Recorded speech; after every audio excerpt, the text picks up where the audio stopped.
these 2 points here. When I put a force on the button here, we go from a normally closed position to an open position. When I let go, take away the force, now I revert back to a normally closed situation. Okay, so this switch here with no force on it is a normally closed. There is a connection. The switch over on this side, the green one, there is no connection on this side. So this is a normally open, and it goes through the opposite function when there's a force being put on it. So the normally open push button, when I put a force on it, becomes closed. When the normally closed push button has a force put on it, it becomes an open. Okay, and we've used our own meters to validate that part there. The only one that actually our last one here, you'll notice that this one has, other than the green, we have 2 blue connections, 2 black connections, 2 red connections. All right, so let's start on this side here. Assuming that we don't know the function of this switch here, let's just check between the blue and the black terminals. There is no connection there. Between the blue and the red, no connection. Between black and red terminals, no connection. Flip our switch, still no connection there. Between red terminal and black terminal, between red terminal and blue terminal, still with the position in the opposite position, no connection, and between black and blue, no connection either. Let's check this side. Between black and blue terminals, in this position, open. Blue and red, still open. Black and red, open. Let's go to switch in the initial position, still open between black and red. Red and blue is open, and between black and blue, still open. So there is no connection whatsoever between each one of these, either switch position. Let's check between the 2 blues. We still have no connection here, and we're not changing the switch position. Between the 2 black terminals, we still indicate an open, and between the 2 reds, still open connection. So far we haven't been able to find a connection. What we're going to do now is put the switch in the opposite position, and now we finally see that between the 2 red terminals with the switch in the up position, we now have connection between 2 reds. Let's check between the 2 black terminals. There is also, at this point, a connection between 2 black terminals. We haven't moved the switch yet. And there is connection between the 2 blues. I'm just going to check between this blue to black. There is open. Blue and red, that's open. Any other combination right now, I've got opens.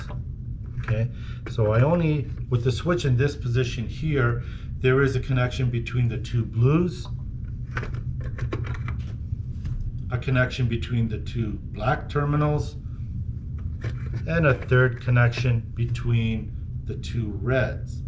So actually what we're seeing here, that when the switch is in this position here, there is no connection whatsoever between any one of those 6 terminals. When we change the switch to this position, simultaneously there is a connection between the 2 blues, the 2 blacks, and the 2 reds. We could indicate, in this case here, we could have 3 different inputs coming here and 3 outputs going here, where we could connect input on blue to output on blue, input on black to output on black, input of red to output of red.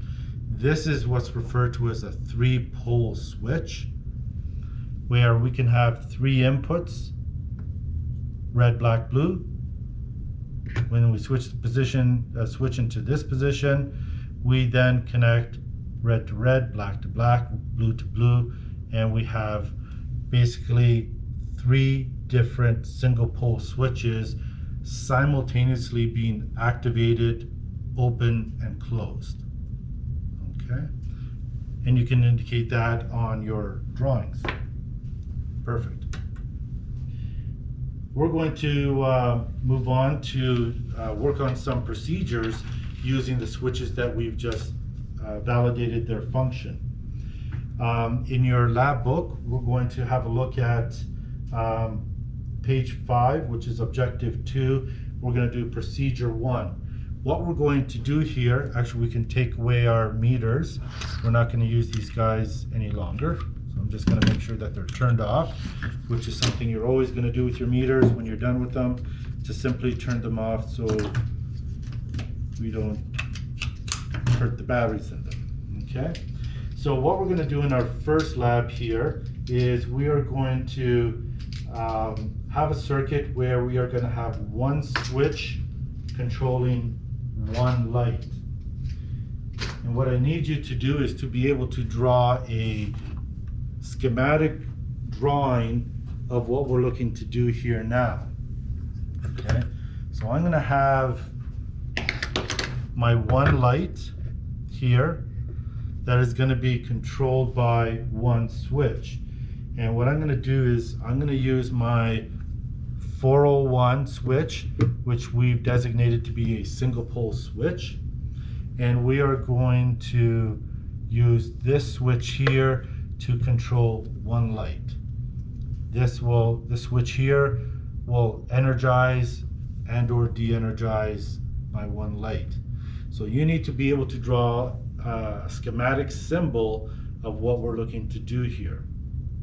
Okay, and you will do this in your lab book. So what I'm going to do here, I'm going to show you the actual connection that we're going to make. On our bench here, we have power coming in on line 2, and we have our identified conductor on this white terminal, and we have a bond connection being green. I'm going to just start with my bond connection from the bench, connecting to the bond terminal on my switch, and then we're going to bond simultaneously. This is just a jumper connection connecting onto my light fixture. Okay, box. There we go. Perfect. Now, like I said, on the bench here, this is our power coming in. This would be a representation of a 120 volt power supply between line 2 and identified. So as you're drawing your schematic, your vertical line on the left would be your line 2 in black. Your vertical line on your right would be your identified conductor. The way I'm going to wire this is going to be taking my line 2, connecting line 2 into my switch, my single pole switch. So you can have your single pole switch already drawn and the symbol for your light already drawn. From my single pole switch, I'm going to make a connection the other side of my switch and connect it into my light fixture box here. And then my final connection should be from the silver screw of my light back to the identified of my power supply. Okay. Typically on a light fixture, we have to indicate the identified conductor. If this was a keyless light fixture, one of those plastic ones, you would have two different color terminals. You would either have silver terminals or you would have brass terminals. Brass would be your load side. The silver colored terminals would be your identified conductor.